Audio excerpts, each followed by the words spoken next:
It's the insurance companies that are simply going deaf ears and saying no, no, no. That is celebrity chef Brian Malarkey. He took out insurance policies in the event of a worst-case scenario.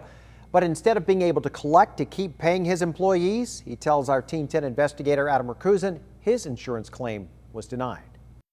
These are some of the hottest restaurants in San Diego County, offering up what some would describe as an unmatched culinary experience. But instead of bustling with customers, the lights are off, the doors locked, the food, well, there is no food. We're all being team members here trying to get through this as best we can. Brian Malarkey's got 10 restaurants across San Diego and Orange counties. His restaurants employ around 400 people. At least they did. That was before the coronavirus pandemic. All these amazing professionals who work for me and work for these other companies out there, we're just kind of hitting a brick wall right now. Last month, the San Diego Health Office ordered all restaurants and other business establishments that serve food to close all on-site dining. Brian says they've had to furlough or lay off almost everyone. We're just looking for any assistance that might be able to help us in this gap period of time when we may be able to help our employees. Instead of rolling the dice on his employees' well-being, Brian bought what's known as business interruption insurance, something that he paid a lot of money for. But when it came time to file a claim, he says he was denied. Insurance companies are the first ones to jump off the boat and not offer any assistance at this point. Just deny, deny, deny. In a denial letter, the insurance company wrote, "Based on our investigation and review of the policy, there is no coverage available for your loss as outlined below." It also noted the closure of your business resulting in a loss of income are not related to any direct physical damage to the business, personal property, or the building. Today is the rainy day, and we don't know how long it's going to go on.